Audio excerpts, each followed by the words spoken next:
चलिए अब बात करते हैं तृतीया तिथि की। तृतीया तिथि में किस चीज की खरीदारी आपको शुभ फल देगी और कौन से कार्य आपका दुर्भाग्य बढ़ा सकते हैं, आइए जानते हैं पंडित जी से। पंडित जी, तृतीया तिथि के देवता कुबेर हैं भाई। इस तिथि में कुबेर देवता की पूजा करने से व्यक्ति धनवान बन सकता है। इस तिथि की स्वामिनी माँ गौरी हैं। कौन? माँ पार्वती। तृतीया तिथि एक बल प्रदायक और जया संज्ञक तिथि है, क्योंकि इस तिथि में किए गए कार्य सफलतादायक होते हैं। तृतीया तिथि में खरीद बिक्री करना शुभ होता है।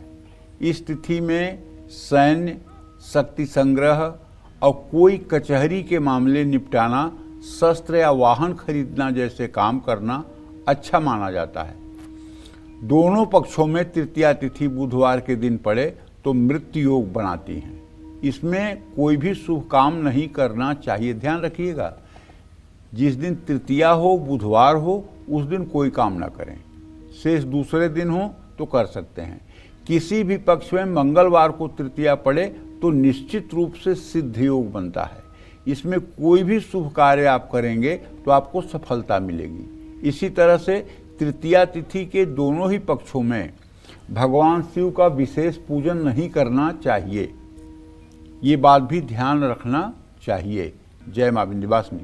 चलिए अब बात करते हैं चतुर्थी तिथि की। चतुर्थी तिथि में किस चीज की खरीदारी आपको शुभ फल देगी और कौन से कार्य आपका दुर्भाग्य बढ़ा सकते हैं, आइए जानते हैं पंडित जी से। पंडित जी, चतुर्थी तिथि के देवता भगवान गणेश हैं, सबको पता है।